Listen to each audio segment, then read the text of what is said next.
오늘 함께 나눌 말씀의 제목은요, 돌아가는 생명길입니다. 돌아가는 생명길. 길에 대해서 계속 우리가 말씀을 나누고 있는데, 오늘 특별히 읽기 원하는 히브리서 말씀은요, 제가 신앙생활을 하면서, 사역을 하면서 이런 말씀이 있었나? 라고 제가 발견했던 개인적으로 굉장히 중요한 그런 말씀입니다. 히브리서 3장 16절에서 41절까지 말씀인데 다 읽지 않고요. 중요한 말씀 3절만 받들어 읽겠습니다. 제가 이것을 쉬운 성경으로 그렇게 받들어 읽겠습니다. 16절입니다. 하나님의 음성을 듣고도 따르지 않았던 사람이 누구였습니까? 모세를 따라 이집트에서 나온 사람들이 아니었습니까? 19절입니다. 우리는 그들이 믿지 않았기 때문에 하나님께서 약속하신 안식처에 들어가지 못했다는 것을 알 수 있습니다. 아마 이 말씀에 대해서 여러 차례 들으셨던 기억이 나시는 분들이 있을 것입니다. 다시 한번 생각해봐도 참 이해가 가지 않는 부분이 있습니다. 뭐냐면 모세를 따라서 이집트에서 나온 사람들이 어떤 사람들입니까? 하나님의 음성을 듣고 하나님께서 사랑하셨고 또 모세를 통해서 그 기적들을 다 보았지 않습니까? 10가지 있을 수 없는 일들, 기적들을 보았습니다. 그리고 어떻게 홍해가 갈라집니까? 홍해가. 예? 정말 역사 유사 이래로 딱 유사 이래로 그렇게 있을까 말까 한 그 바다가 갈라지는 역사가 있었고 그것을 보았다는 것이죠. 그리고 하나님께서 공급하시는 그냥 하나님께서 땅에서 그냥 하늘에서 떨어뜨려 주시는 그 만나 그리고 메추라기를 먹었습니다. 불기둥과 구름기둥으로 그 삶을 인도하시는 하나님을 경험하게 됐습니다. 그런데 하나님은 그들을 보면서 말씀하십니다. 그들은 하나님을 믿지 않았다. 기적 아니겠습니까? 어떻게 하나님을 믿지 않을 수 있을까? 그것을 다 경험하고 보고도 어떻게 하나님을 믿지 않을 수 있을까? 여기 두 가지입니다. 믿지 않았다는 것은 정말 강팍해서 그들이 믿지 않을 수도 있고요. 하나님께서 말씀하시는 믿음의 어떤 믿음의 관점이 우리의 관점과 다를 수도 있기 때문에 그렇다라는 생각을 합니다. 그런데 결론은 뭐냐면 그들은 하나님을 믿지 않았다입니다. 그들은 하나님을 따르지 않았다. 그래서 뭐냐면 구원받지 못했다는 것이죠. 저는 이 말씀을 처음 접했을 때 충격이었습니다. 어떻게 이런 상태에서 믿음이 안 생길 수 있을까? 우리는 내가 하나님을 한번 볼 수 있다면 나는 하나님을 잘 믿을 수 있어 이렇게 말하지만 어떻게 이런 상태에서 하나님을 믿지 않을 수가 있을까? 이런 생각이 든다는 것이죠. 그래서 그 다음 말씀이 이제 더 중요하죠. 4장 1절 말씀이 더 중요합니다. 뭐라고 말씀하시냐면 이제 하나님의 안식처에 들어갈 수 있는 약속이 아직 우리에게 남아 있습니다. 그러니까 우리는 기회가 있습니다. 우리는 살아있기 때문에 아직 기회가 있습니다. 이 말씀을 하시는 것입니다. 그러므로 모두 조심하여 우리 중에 그곳에 들어가지 못하는 사람이 없도록 해야 할 것입니다. 그러니까 우리 중에도 그곳에 들어가지 못할 사람이 있는데 그 사람이 누구냐면 이 말씀이 뭐라 하든 간에 별로 개의치 않고 신경 쓰지 않고 살다가 조심하지 않고 살다가 그냥 하나님 앞에 딱 가보니까 그들은 구원받지 못했다. 그들은 믿음이 없었다. 나는 너를 모른다. 이렇게 말씀하실 수 있는 믿음이 있을 수 있다라는 것이죠. 그래서 우리가 이제 이 말씀을 가지고 고민하는 것입니다. 하나님의 나라에 천국에 들어갈 약속이 아직 우리에게 남아있기 때문에 우리가 살아있기 때문에 그들은 실패했지만 나는 실패하면 안 되기 때문에 이 말씀을 또 묵상하고 또 듣고 또 묵상하고 그렇게 되는 것이죠. 왜냐하면 하나님의 나라가 실제이기 때문에. 여러분에게도 하나님의 나라가 실제 아닙니까? 영생이 실제 아니겠습니까? 여러분 이 땅의 삶이요 짧습니다. 언제 우리의 삶이 그냥 끝 이렇게 될지 몰라요. 근데 영원한 하나님의 나라가 있습니다. 그러면 이 말씀이 좀 무겁게 심각하게 받아들여지지 않겠습니까? 그래서 오늘 말씀의 제목이 돌아가는 생명길입니다. 하나님께서 이스라엘 백성들을 가나안 땅으로 인도하셨어요. 근데 제가 지도를 딱 펼쳐놓고 이렇게 이 지도를 보니까 왜 하나님께서 이렇게 인도하셨지? 라는 생각을 했습니다. 어릴 때는 하나님께서 홍해를 건너게 하셨대. 그래서 홍해로밖에 길이 없는 줄 알았습니다. 그런데 지도를 딱 펼쳐보니까, 지도가 있나요? 지도를 딱 펼쳐놓고 보니까 뭡니까? 이게 뭡니까? 애굽에서 가나안까지 굳이 홍해를 건너가지 않아도 되는 길이 있더라라는 것입니다. 여러분, 지중해 얼마나 아름답다고 우리가 말로만 들었습니까? 그 지중해를 따라서, 아름다운 그 지중해를 따라서 천국길로 갈 수 있는 길이 있었습니다. 완전히 속았습니다. 완전히 어느 정도까지는. 길이 없어서 홍해로 인도하신 줄 알았더니 길이 있는데도 불구하고 홍해로 인도하셨다는 것입니다. 아주 돌아서 그렇게 광야길로 그렇게 인도하셨다는 것이죠. 제가 그래서 구글 지도를 쳐봤습니다. 얼마나 걸릴까? 애굽에서 가나안까지 어떤 그 카이로에서 어떤 도시까지 이렇게 딱 쳐봤는데 850km입니다. 850km.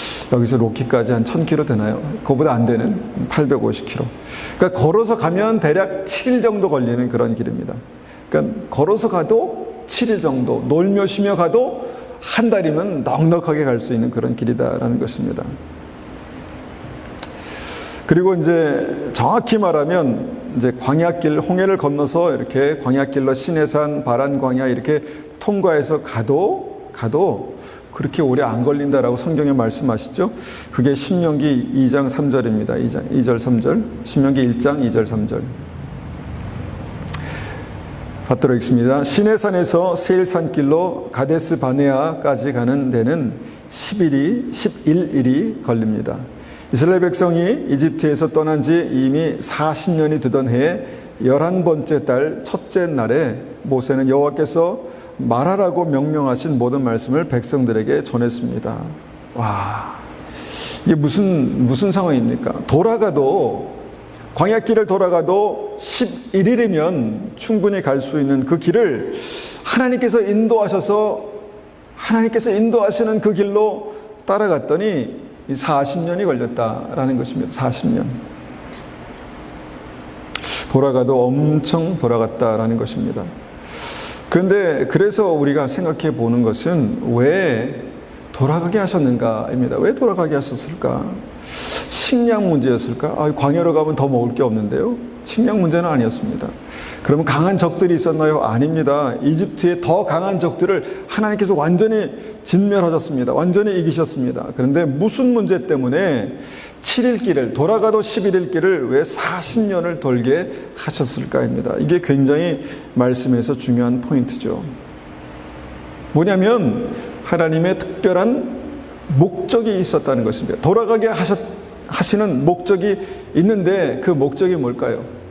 오늘 본문 말씀에서 우리가 집중해서 생각해 볼 수 있는 바로 구원의 문제입니다. 구원의 문제.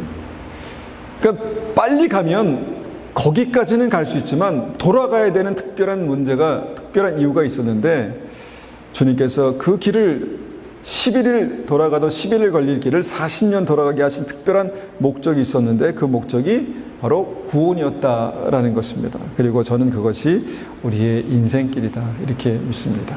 인생길이다 믿습니다. 그냥 가나안 좋은 땅에서 살게 하시는 것이 하나님의 목적이 아니라 그 인생길을 돌고 돌아가는 가운데서 하나님의 구원을 이루시기 위해서 그렇게 하셨다라는 것입니다. 그래서 그 목적을 히브리서 3장 19절 이렇게 다시 한번 말씀하시죠. 보면은 우리는 그들이 믿지 않았기 때문에 하나님께서 약속하신 안식처에 들어가지 못했다는 것을 알 수 있습니다. 믿지 않았다는 것입니다. 주님께서 믿음이 있기를 바랬는데 40년 동안이나 그렇게 훈련하시고 그런 가는 과정 속에서 믿음이 없었다. 40년의 기간을 그냥 허송세월했다라는 것입니다. 그래서 이 길은 하나님께서 이 길을 가게 하시는 목적, 그 길의 목적은 믿음이다라는 것을 우리가 생각해 볼 수 있습니다. 그러면 주님께서 돌고 돌아서 육지를 평평한 아름다운 길을 걸어 지나갈 수 있었는데 돌고 돌아서 가게 하신 그 길의 경로에는요, 장애물들이 있었습니다. 우리가 알고 있는 대로 홍해가 있었고요, 그 다음에 광야가 있었고 요단강이 있었습니다. 마른 땅을 놔두고 굳이 그렇게 홍해 바다를 그렇게 막다른 길로 인도하셔가지고 절망을 경험하게 하시고, 아름다운 지중해 길, 정말 고기 잡으면서 그렇게 갈 수 있는 그런 길을, 정말 광야를, 그렇게 험난한 광야를, 먹을 것도 없고 메마르고 죽을 수도 있는 그런 데를 그냥 지나가게 하시고, 사해 아래쪽으로 이렇게 보니까 땅이 있더라고요. 사해 아래쪽엔 더 이상 바다가 아니에요. 그렇게 가나안으로 들어갈 수 있는 길을 굳이 요단강을 건너서 그렇게 들어가게 하셨다는 것입니다. 그것이 우리의 인생이다. 인생길이다. 이것을 우리가 직시해야 됩니다. 이것을 우리가 이해할 수 있어야 합니다. 그래야 우리의 인생을 이해할 수가 있습니다. 믿음이라는 것을 이해할 수가 있는 것이죠. 4장 1절 다시 한번 봅니다. 이제 하나님의 안식처에 들어갈 수 있는 약속이 아직 우리에게 남아 있습니다. 그러므로 모두 조심하여 우리 중에 그곳에 들어가지 못하는 사람이 없도록 해야 할 것입니다. 여러분, 저는 굉장히 이 말씀이 우리에게 주시는 어떤 특별한 은혜라고 봅니다. 하나님의 안식처에 들어갈 수 있는 약속이 아직 우리에게 남아 있습니다. 계획이 남아 있습니다. 하나님의 목적이 남아 있습니다. 그래서 우리 중에 한 사람도 그곳에 못 들어가는 사람들이, 한 사람도 이스라엘 백성들처럼 그곳에 못 들어가는 사람이 없어야 할 것입니다. 라고 이렇게 말씀하십니다. 우리가 이런 상황들을 이해하면요, 이제 다른 말씀들이 이제 이해가 됩니다. 다른 말씀들이.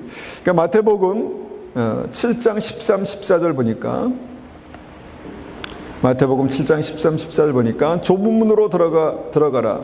멸망으로 인도하는 문은 크고 그 길이가 넓어 그리로 들어가는 자가 많고, 생명으로 인도하는 문은 좁고 길이 협착하여 찾는 이가 적음이라. 하나님께서 인도하시는 좁은 문이, 좁은 길이, 험난한 길이 있다는 것입니다.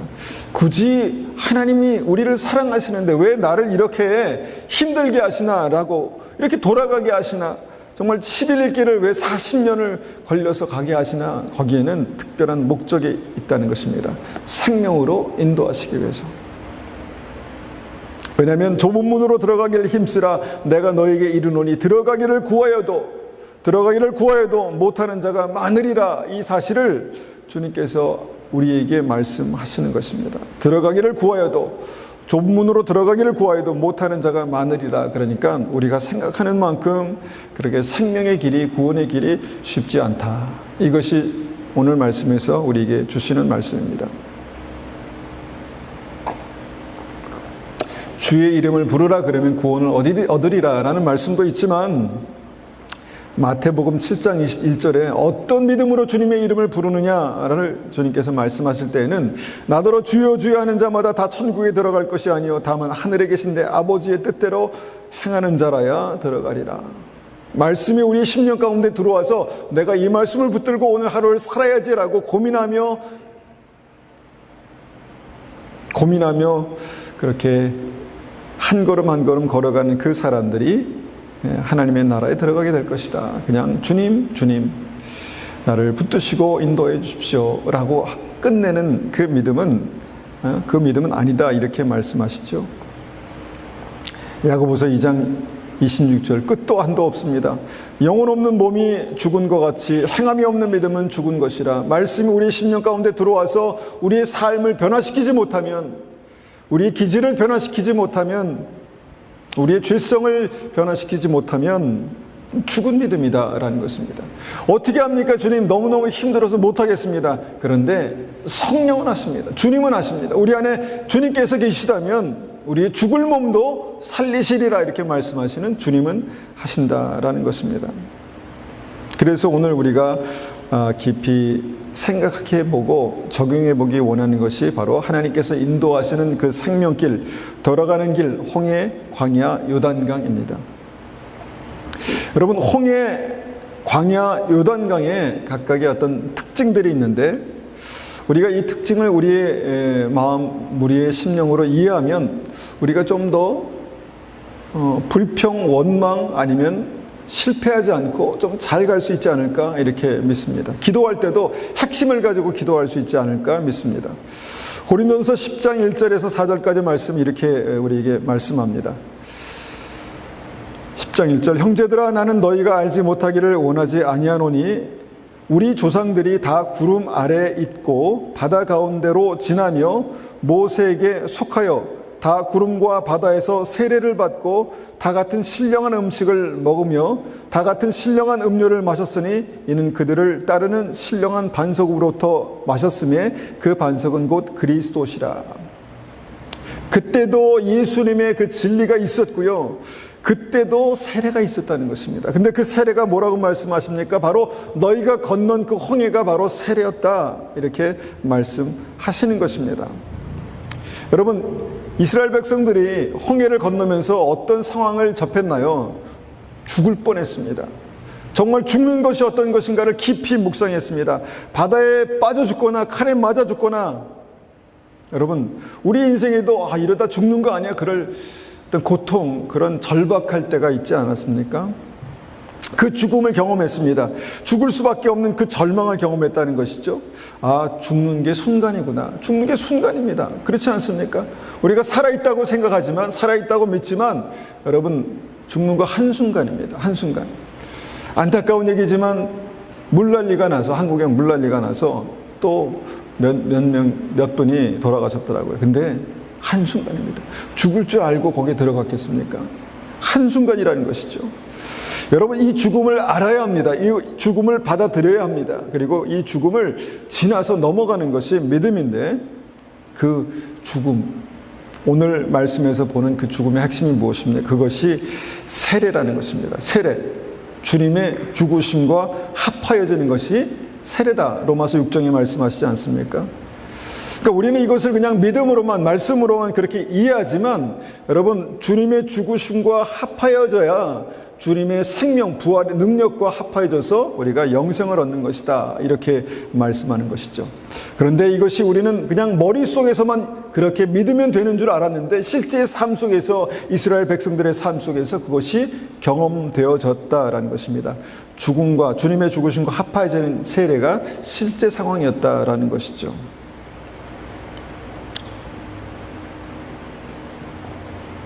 그런데 그 실제 상황의 어떤 그 홍해의 실제 상황을 보면은요, 그 죽음의 바다를 통과할 때 무엇이 죽었나 우리가 한번 생각해 볼 수 있습니다.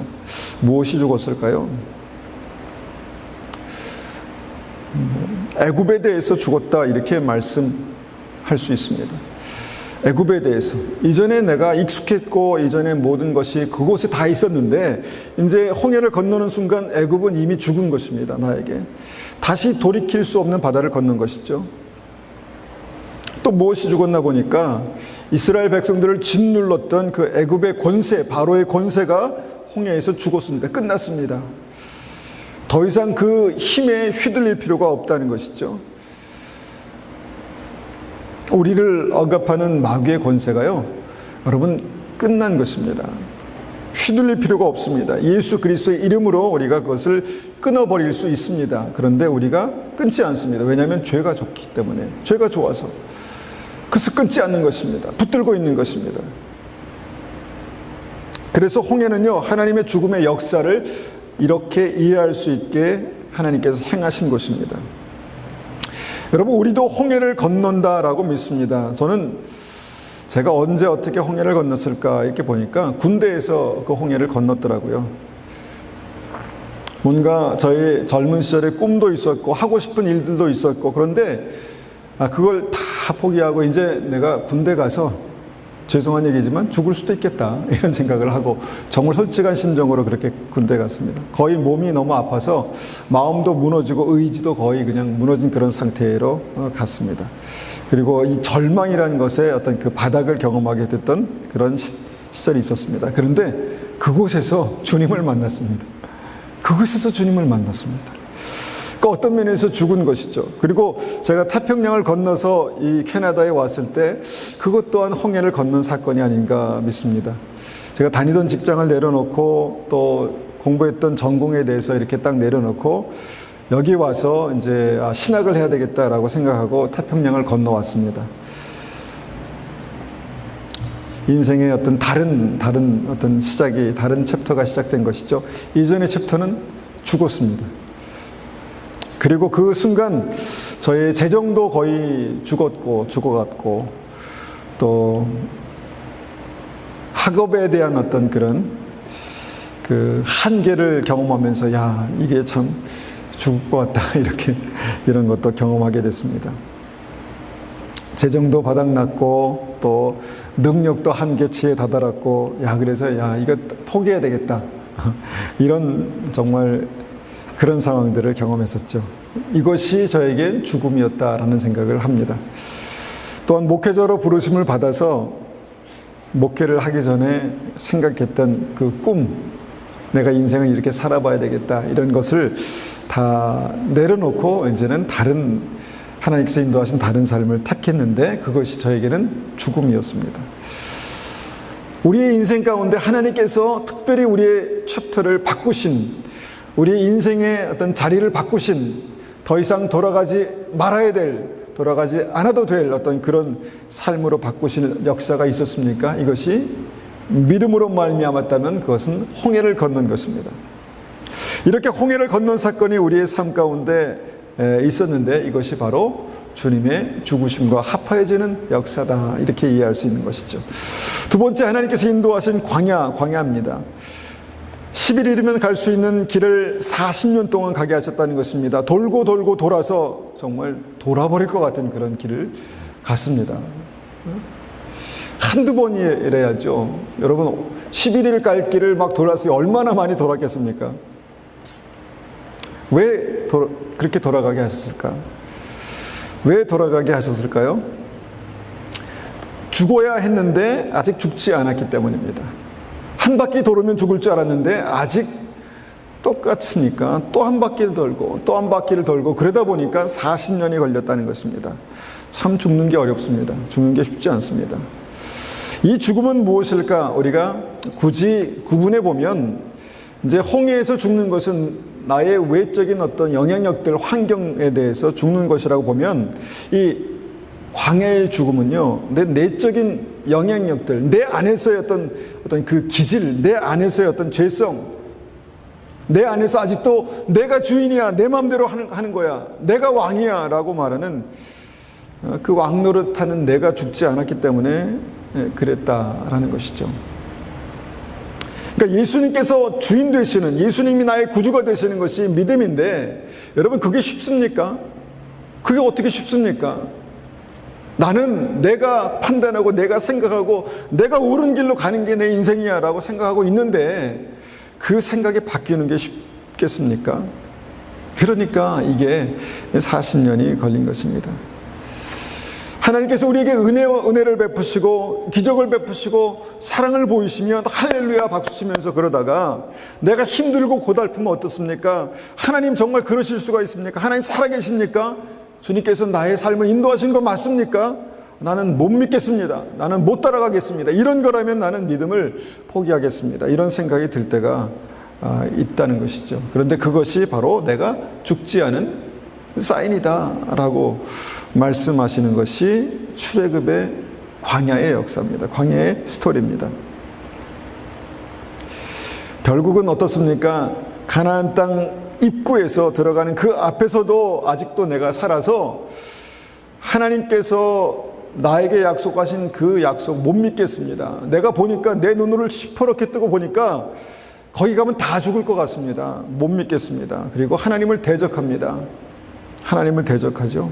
그래서 다시 광야의 길로 돌아간 것입니다. 그렇게 11일 걸려 갈 길을 40년을 돌아가다 보니까 어떻게 됐습니까?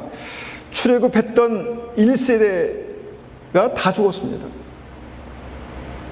그때 이전에는 이렇게 수명도 짧았을 텐데, 출애굽했던 1세대들이 다 죽고 광야에서 태어난 다음 세대가 다시 이스라엘 백성들의 주류를 이루었던 그 기간이 40년이었다라는 것입니다. 우리가 성경을 읽으면서 40은 완전수다라는 것을 보게 됩니다. 40일 금식기도, 주님께서 40일 금식 기도를 하셨다라고 우리가 안 알죠. 40. 이 40이 완전수라는 것입니다. 그러니까 40은 굉장히 상징적인 숫자입니다. 어떤 상징적인 숫자냐면, 특별히 오늘 말씀에 이스라엘 출애굽했던 이스라엘 백성들이 이 1세대가 다 죽고 광야에서 다음 세대, 새로운 세대가, 다음 세대가 태어났던, 그리고 살아났던 그런 시대다라는 것입니다. 물론 물리적으로 이스라엘 백성들의 어떤 이 세대가 바뀌는 그런 역사가 일어났지만, 이것은 구원의 역사 가운데 아주 상징적인 메시지를 여기서 담고 있다는 것입니다. 그러니까 세대가 바뀌지 않으면, 문화가 바뀌지 않으면, 예수 믿고 이전에 내가 죽고 내가 그리스도 안에서 다시 태어나지 않으면 하나님의 나라에 들어가는 것이 어려울 수도 있다라는 것을 심각하게 고민하게 되는 그런 말씀이다라는 것입니다.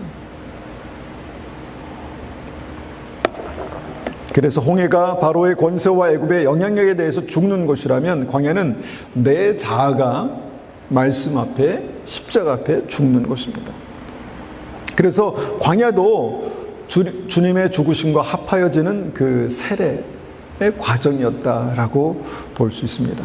한번 세례받으면 끝나는 건 줄 알았는데, 그 세례의 어떤 진리가 계속해서 우리의 삶 속에 진행형이었다라는 것입니다. 고린도전서 10장 1절 2절에 이렇게 말씀하시죠. 형제들아, 나는 너희가 알지 못하기를 원하지 아니하노니 우리 조상들이 다 구름 아래에 있고 바다 가운데 지나며 모세에게 속하여 다 구름과 바다에서 세례를 받고, 구름의 바다에 세례를 받았다, 이렇게 말씀합니다. 그러니까 그 광야가 어떤 주님께서 우리에게 인도하신 주의 죽으심과 합하여지는 세례였다, 이렇게 말씀하시는 것이죠. 그래서 이제 우리가 바울의 고백, 나는 날마다 죽노라 라는 고백을 이해하게 되는 것입니다. 이 죽음이 믿음에서 특별히 우리가 이해할 수 있는, 이해해야 하는 중요한 진리구나 라는 것을 알게 되는 것이죠. 자, 이것이 두 번째 광야고요. 그 다음에 세 번째 요단강은 무엇일까요? 요단강 무엇일까요? 마태복음 3장 16절, 이 요단강도요, 굉장히 우리가 이 세례와 관련이 있다는 것을 보게 됩니다. 예수께서 세례를 받으시고 곧 물에서 나오실 새 하늘이 열리고 하나님의 성령이 비둘기같이 내려 자기 위에 임하심을 보시더니, 예수님께서 요단강에서 세례를 받으셨죠. 세례 요한이 요단강에서 많은 사람을 세례를 주었습니다. 그런데 이 요단강이 우리에게 의미하는, 특별히 연결되는 어떤 특별한 진리가 있다라는 것이죠.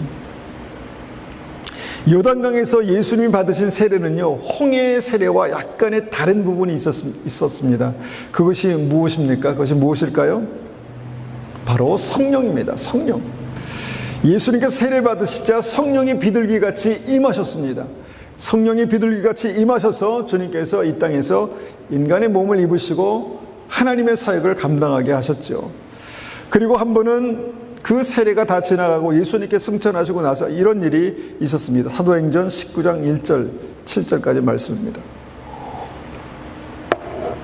아볼로가 고린도에 있을 때에 바울이 윗지방으로 다녀 에베소에 와서 어떤 제자들을 만나 이르되, 너희가 믿을 때 성령을 받았느냐? 이르되 아니라 우리는 성령의 계심도 듣지 못하였노라.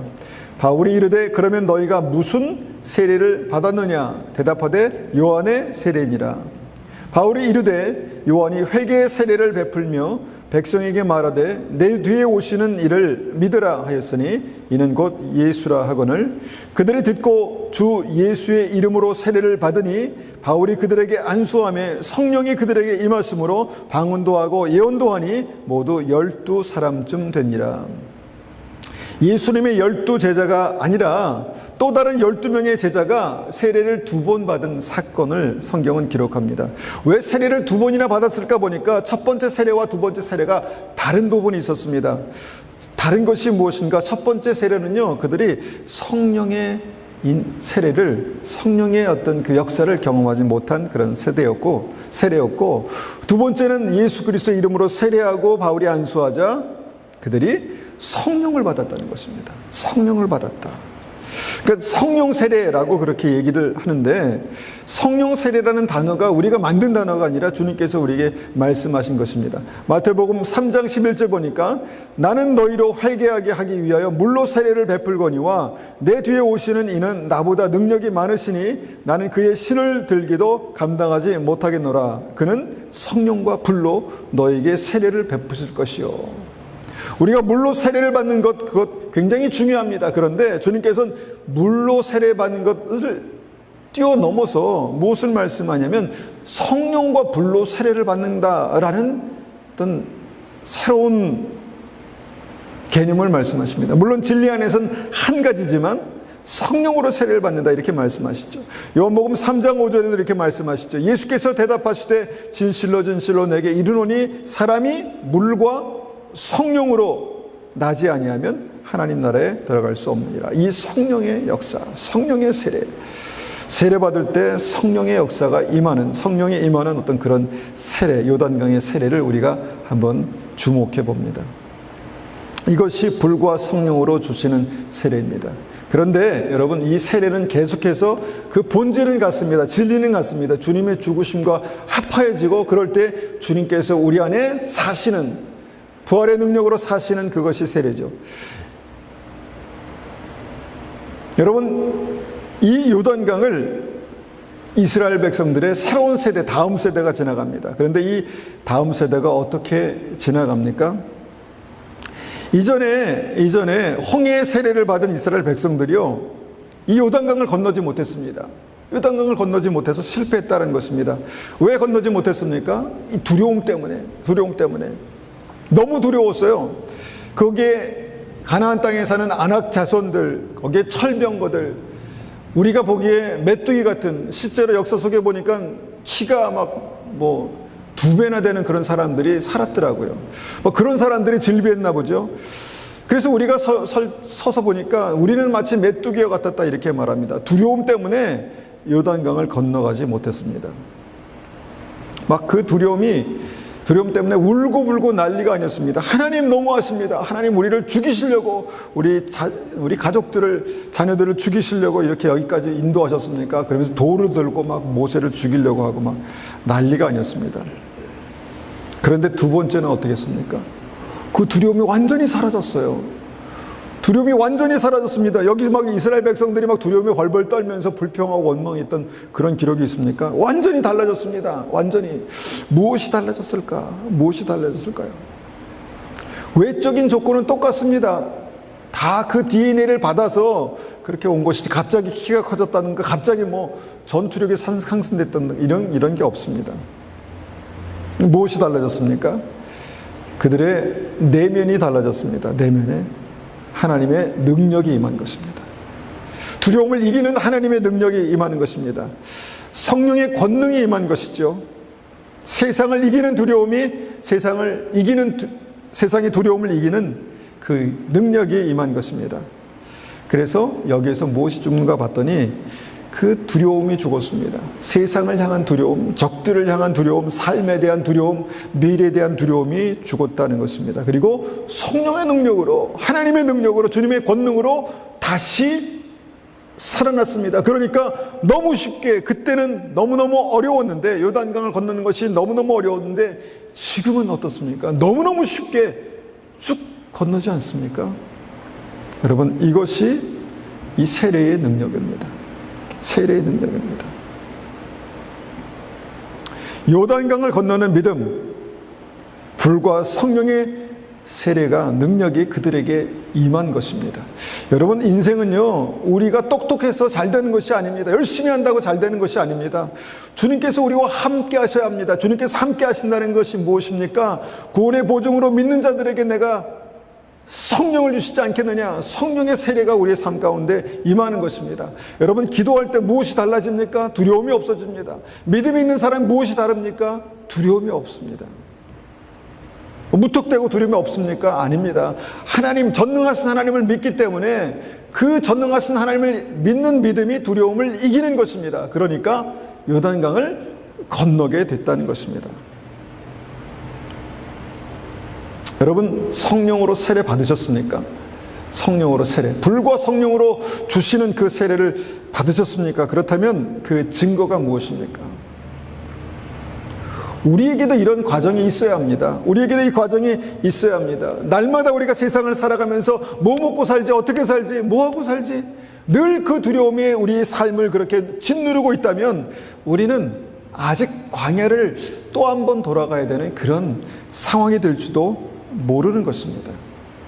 하나님께서 나와 함께 하시면 내가 능히 이길 수 있어. 하나님께서 함께 하시면 내가 이 모든 두려움을 이기고 내가 승리할 수 있는 어떤 그 믿음이 바로 요단강의 어떤 역사, 요단강의 세례라는 것입니다. 요단강 앞에 선 다음 세대들, 그 세대들은요, 가나안의 안악자손들, 철병거가 더 이상 두렵지 않았습니다. 똑같은 사람들, 똑같은 그 성벽이 그곳에 있었는데 더 이상 두렵지 않은 것이죠. 세상을 향한 두려움을 이긴 것입니다. 세상을 향한 두려움이 죽은 것입니다. 이것이 바로 요단강의 세례입니다.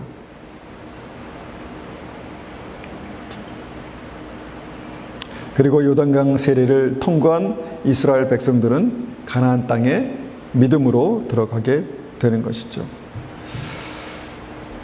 말씀을 우리가 정리하며 생각해 봅니다.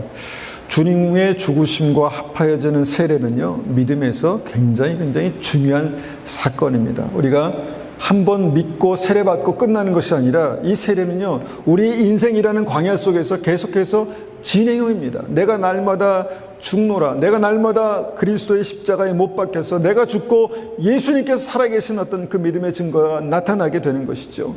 내 안에 계속해서 두려움이 있고 그 두려움 때문에 내가 주님 앞에 내가 믿음으로 한 발짝 나가는 게 그렇게 어렵습니다.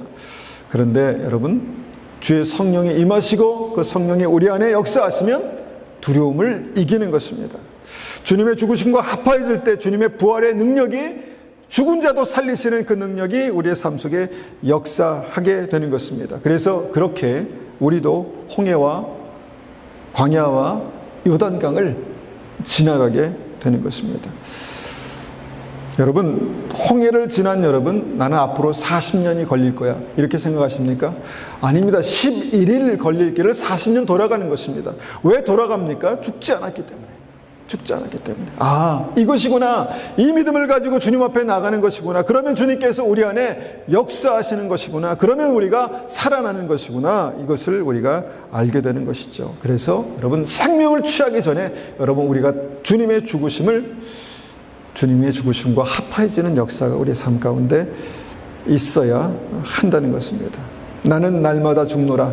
그 믿음에 대한 고수, 바울 사도가 고백했던 이 믿음이 우리에게도 그렇게, 아, 이게 진리구나, 이게 살아나는, 이게 정말 승리하는 진리구나, 이것을 우리의 삶 가운데 경험하기를 원합니다.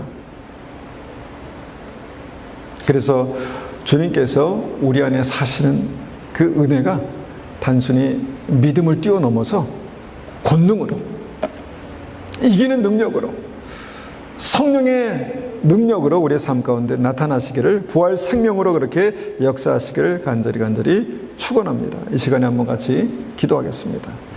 우리가 기도할 때 주의 성령께서 우리의 삶, 우리의 마음을 붙드시고 우리가 믿음으로, 정말 믿음으로 우리 인생 광야길을 걸어갈 때 주의 성령께서 역사하시는, 그래서 주님과 함께 죽고 주님과 함께 사는, 주님의 부활의 능력이, 부활의 생명이 우리 안에 역사하시는 그런 은혜가 있기를 원합니다. 그렇게 한번 같이 기도하겠습니다.